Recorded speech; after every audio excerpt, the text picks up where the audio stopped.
First, joining us now with his thoughts on President Trump's momentous 100 days is Louisiana Senator John Kennedy. You know, Senator, as I reflect back on this 100 days, as I watch tonight's rally with the president in Michigan, there really is only one Donald Trump. You know, I remember after Reagan was president, you know, Republicans tried to sound like Reagan. They used the same words as Reagan, but they weren't Reagan. And I think we're seeing a moment in history where you have a guy that really is disrupting that place that you work in Washington, D.C. It is shock and awe. He's iconoclastic, and he's looking at everything anew, and I like all of what he's doing. What are your thoughts? Well, let me start with my Democratic colleagues. A charitable interpretation of the behavior of the Democratic Party may exist, but I can't think of one. I think most fair-minded Americans think today's Democratic Party looks like the game room in a mental hospital. It's exquisitely shambolic. The only thing the Democrats contribute to the discussion is just a bunch of rabid barking. Many Democrats still drink their caramel frappuccinos and they carry their NPR tote bags, but their ideas are either non-existent or they're shallow, and their passions are immature. The Democratic Party today is not defined by its principles. It's defined by one thing. It's hatred of President Trump, even when he's right. For example, in the first 100 days, President Trump secured the border. The Democrats were opposed. In his first 100 days, President Trump got rid of racial quotas. The Democratic Party was opposed. In his first 100 days, President Trump started deregulating the economy. You mentioned it, Sean, getting rid of rules and regulations. The Democrats were opposed and are opposed. The president began the process, he and Mr. Musk, of scrubbing the budget, getting rid of the spending porn. The Democrats were opposed. The president, in his first 100 days, has backed Israel. He stood up to China. He stood up to Iran. The Democrats are opposed. And the final point I would make that I haven't heard anybody talk about it today is Europe. President Trump has changed Europe. The Democrats were opposed.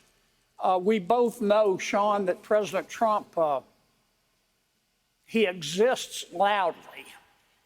And his loud existence has awakened the Europeans from their slumber with respect to their economic model and their national defense.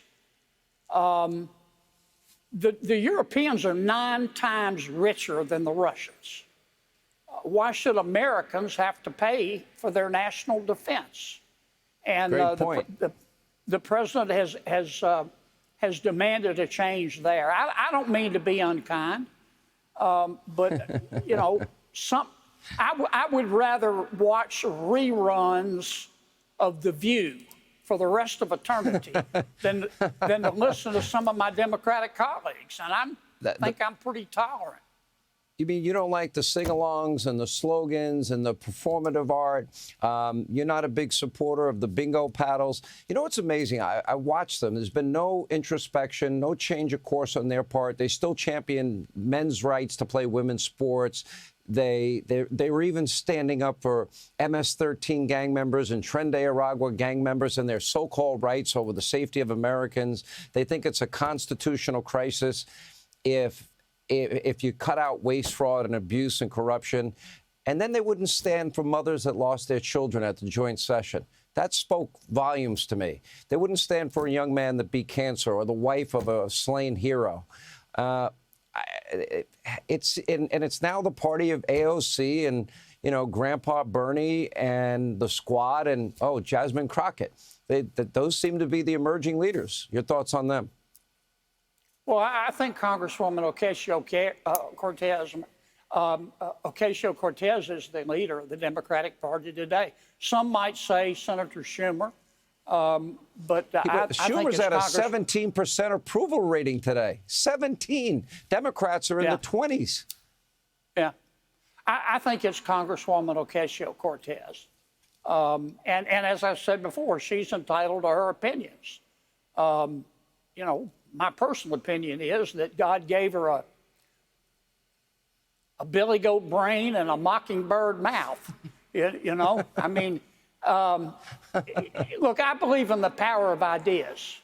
And my Democratic colleagues have no ideas. All they have is hatred for one man, even when he's right.